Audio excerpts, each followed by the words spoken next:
नमस्कार, एक बार फिर से आप सभी स्टूडेंटों को दिल से स्वागत करता हूं अपने चैनल में। दोस्तों, आज की वीडियो में हम लोग जिक्र करने वाले परसेंटेज के अगले टाइप के बारे में।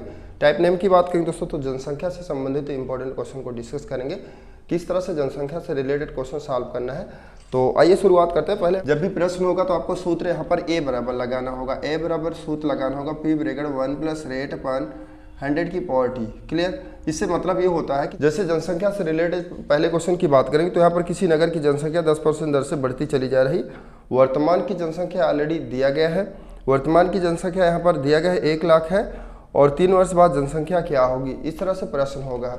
तो यहाँ पर हम ध्यान से समझेंगे कि एक्चुअली पूछ क्या रहा है। तो वर्तमान की जनसंख्या 1 लाख दिया गया है तो हमने क्या किया, इस पर 1 लाख लिख देना है। क्लियर। 1 लाख लिख दिया और यहाँ पर 10% रेट के रेट से बढ़ रहा है तो 1 + 10/100 कर देंगे। रेट का मतलब आर की वैल्यू दिया गया है, टी समय 3 वर्ष पूछ रहा है। तो ये इसको आप जब ओपन करेंगे तो यहाँ पर क्या होगा, 0 से 0 कैंसिल होगा, 10 से 11/10 हो जाएगा। क्लियर। तो यहाँ पर हमने क्या करना है, 1 लाख मल्टीपल कर देना है और यहाँ पर जब करेंगे तो आपका 11/10 हो जाएगा। क्लियर। इसका पावर 3 है तो क्या करेंगे, ये 11 × 11 3 बार कर देंगे तो हमारा क्या हो जाएगा, यहाँ पर हमने क्या कर दिया, 1 लाख मल्टीपल कर दिया, ये 1331 हो जाएगा। क्लियर। 1331 हो जाएगा अगर आपने 11 को 3 बार मल्टीपल किया। और 10 है तो आपने क्या करना है, यहाँ पर हमने जो है 3 टाइम गुणा कर देंगे तो 1000 हो जाएगा। तो 3 0 से 3 0 हमने कैंसिल कर दिया। अब इसका मल्टीपल कर देंगे 1331 डबल टाइम आपका ये कुछ इस तरह से क्वेश्चन सिंप्लीफाई करना है। मतलब बात ये होता है कि अब जो प्रश्न है कि 3 साल बाद जनसंख्या उस गांव की कुछ इस तरह से हो जाएगी। उम्मीद करता हूँ क्वेश्चन समझ में आ गया होगा आपको। जनसंख्या से अगले प्रश्न की अगर हम बात करेंगे तो कुछ इस तरह से दिया गया कि गांव की जो है वर्तमान आबादी 40,000 दिया गया है, 5% दर से बढ़ती चली जा रही। तो प्रश्न है 2 सही 3/5 वर्ष बाद आबादी कितनी हो जाएगी, इस तरह से प्रश्न है। तो जब यहाँ पर सही बटे में वर्ष का जो समय दिया गया है सही बटे में देगा तो कैसे सिंप्लीफाई करेंगे, ध्यान से समझिएगा। तो फिलहाल यहाँ पर पी की वैल्यू ऑलरेडी दिया गया है तो पी की वैल्यू हमने क्या लिखना है, 40,000 लिख देना है। 40,000 पी की वैल्यू लिख दिया। अब वहाँ पर 1 प्लस कर दिया, रेट की बात करेंगे 5% हमने लिख दिया बटा 100 कर दिया।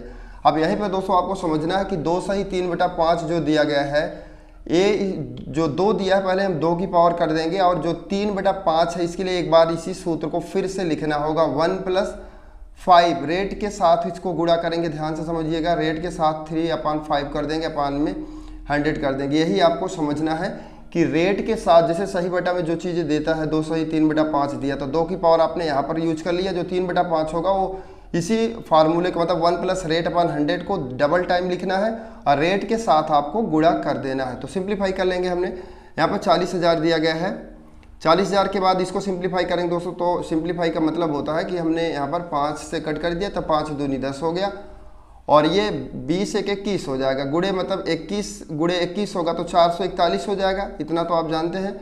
अब बेटा 20 20 में कितना होता है, 400 होता है, इतना हमने लिख दिया।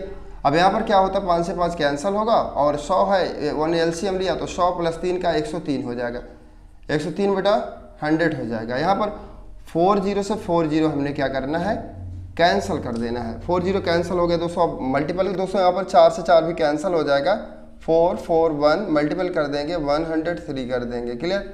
इस दोनों का मल्टीपल कर देंगे आप करेंगे तो 45 423 आपका आंसर निकल के आ जाएगा। बस इसका गुणा कर देना है, आपका आंसर निकल के आएगा। उम्मीद करता हूँ क्वेश्चन आपको समझ में आ गया होगा अच्छी तरह से। फिलहाल चलते हैं अगले क्वेश्चन की ओर। मैंने दोस्तों 2 क्वेश्चन ऑलरेडी आपको बता चुका हूँ। तीसरे क्वेश्चन की बात करेंगे। प्रश्न है कि मोहन के गांव की आबादी इस समय जो है, इस समय 6,760 दिया गया है। यदि इसमें 4% वार्षिक दर से वृद्धि हो रही है तो 2 वर्ष पूर्व गांव की जनसंख्या क्या होगी। आपको बताना चाहेंगे जब भी पूर्व का कंडीशन बोलेगा तो पूर्व का कंडीशन ये होता है कि हमने पी की वैल्यू ज्ञात करना है। जब बोलेगा 2 वर्ष बाद क्या होगा, फ्यूचर पूछेगा तो एक ही वैल्यू आपको निकालना है। बस इतना ही दिमाग में रखना है। तो फिलहाल यहाँ पर जो चीज़ें दिया गया है उसको हमने यहाँ पर नोट कर लेंगे। प्रेजेंट की जनसंख्या शो कर दिया गया है ऑलरेडी, 6,760 जनसंख्या प्रेजेंट की यहाँ पर शो किया गया है। और यहाँ पर पी की वैल्यू ऑलरेडी निकालना है। 1 + रेट की बात करेंगे दोस्तों तो रेट यहाँ पर 3% से 4% रेट है आपका दिया गया है। तो 4% हमने क्या करना है, रेट लिख देना है 4% और अपान में 100 कर देना है। मतलब पावर की बात करेंगे तो पावर यहाँ पर दिया गया है 2 दिया गया है। क्लियर। तो कुछ इस तरह से सिंप्लीफाई करना। मतलब बात ये मैं बोल रहा हूँ कि अगर फ्यूचर की बात बोलता कि 2 वर्ष बाद क्या होगा, 10 वर्ष बाद क्या होगा तो एक ही वैल्यू फाइंड आउट करेंगे। अगर पूछता है पूर्व पूछेगा, तब पूर्व पूछेगा तो मतलब है कि हमने पी की वैल्यू फाइंड आउट करना है। तो इसी को सिंपलीफाई कर लेंगे, 6 7 6 0 कर दिया हमने, पी लिख दिया। इसको यहाँ पर हम पॉसिबिलिटी है तो कट कर देते भाई, 4 से कट कर दिया तो 4 दूनी 8, 4 पंचे 20 हो गया। अब ये 26 बटा हो जाएगा, मतलब 26 हो जाएगा, 26 बटा 25 हो गया कि पावर 2 कर दिया। अब यहाँ पर 6 7 6 0 कर दिया, बराबर कर दिया पी, यहाँ 6 7 6 यहाँ पर इतना होगा, 26 का 2 बार गुणा किया, 25 बजा 625 हो गया। क्लियर, इस तरह से हो गया, 2 बार हमने गुणा कर, ये क्या होगा, ये पूरी तरह से कैंसिल होगा। इधर 10 बचेगा, क्रॉस मल्टीपल कर दिया तो पी की वैल्यू क्या आएगा, एक 0 ऐड हो जाएगा। मतलब पूर्व जब क्वेश्चन होगा तो कुछ इस तरह से, पूर्व जब पूछेगा तो पी की वैल्यू निकालना है, इतना आप जान लो।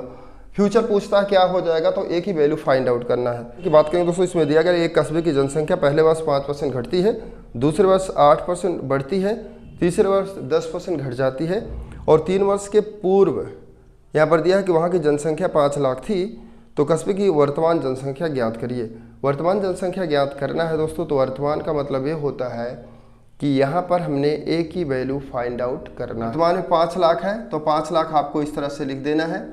क्लियर, ये पहले वर्ष की बात करेंगे तो 5% घट रहा है दोस्तों, 100 में 5 घटा देंगे, 95/100 कर देंगे। क्लियर, तो 100 में 8 आपको जोड़ के 108/100 कर देने हैं। अब बोला कि तीसरे वर्ष से 10% घट रहा है, तो आपने क्या करना है, 90/100 कर देने हैं।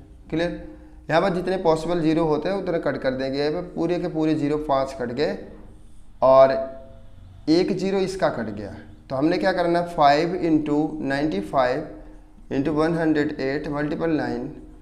दोस्तों इन सब का मल्टीपल करके ही आपका आंसर निकल के आ जाएगा, 46,1700, ये आपका आंसर निकल के आ जाएगा। मतलब कि जो कंडीशन बोला, पहले वर्ष 5% घटा, दूसरे वर्ष 8% बढ़ गया, तीसरे वर्ष 10% घट गया, तो कंडीशन क्या होगा, अभी वर्तमान की जो जनसंख्या पूछ रहा है कुछ इस तरह से हो जाएगी।